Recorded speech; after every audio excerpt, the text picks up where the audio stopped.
বুরহানুদ্দিন এই computer training সেন্টারে মুসলিম ছাত্রীর সাথে হিন্দু শিক্ষকের অনৈতিক সম্পর্কের সময় স্থানীয়দের হাতে ধরা পড়ে এক শিক্ষক। এ সময় স্থানীয়রা ওই ছাত্রী ও শিক্ষকের কাছ থেকে বেশ কিছু চেতনানাশক ঔষধ উদ্ধার করেন।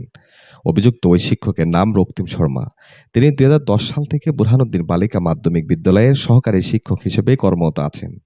এছাড়াও তিনি শর্মা কম্পিউটার ট্রেনিং সেন্টারে কম্পিউটারের প্রশিক্ষণ দিয়ে থাকেন। বুধবার সকালে বুরহানুদ্দিন হাওলাদার মার্কেট এলাকায় শর্মা কম্পিউটার সেন্টারে অনৈতিক কর্মকাণ্ডের সময় স্থানীয় জনগণ তাকে আটক করে এবং তার ট্রেনিং সেন্টারের সামনে বিভিন্ন রকমের স্লোগান দিতে থাকে ছাত্র জনতা। স্কুলের শিক্ষক এর আগে এরকম অনেক অপরাধের কথা শুনছি। ওই মুসলমান মেয়েদেরকে টার্গেট করে দর্শন করতে আসে। আমরা ওর সর্বোচ্চ শাস্তি মৃত্যুদণ্ড দাবি করি। পরে যদি প্রশাসন এখান থেকে না নেয়, পরে জনগণের হাতে এখানে তুলে দেওয়া হোক।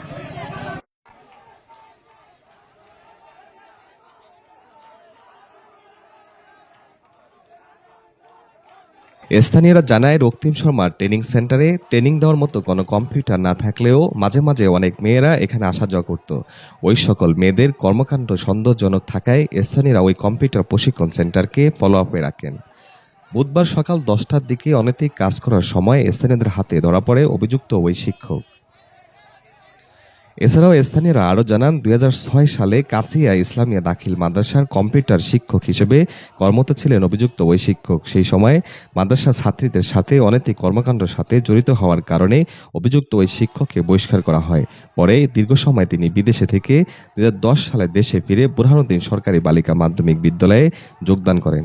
অভিযুক্ত ওই শিক্ষকের বিরুদ্ধে এর আগেও কিশোরীর সাথে অনৈতিক কর্মকাণ্ডের অভিযোগ রয়েছে অনেক। বুরহানুদ্দিন সরকারি বালিকা মাধ্যমিক বিদ্যালয়ের প্রধান শিক্ষক সুভাষ চন্দ্র দাস জানান, রক্তিম শর্মার বিরুদ্ধে অভিযোগের আলোকে ম্যানেজিং কমিটির মিটিং ডাকা হয়েছে। ম্যানেজিং কমিটি তার বিরুদ্ধে তদন্ত সাপেক্ষে দ্রুত ব্যবস্থা নেবেন। Mohammad Belal Nafiz, news desk.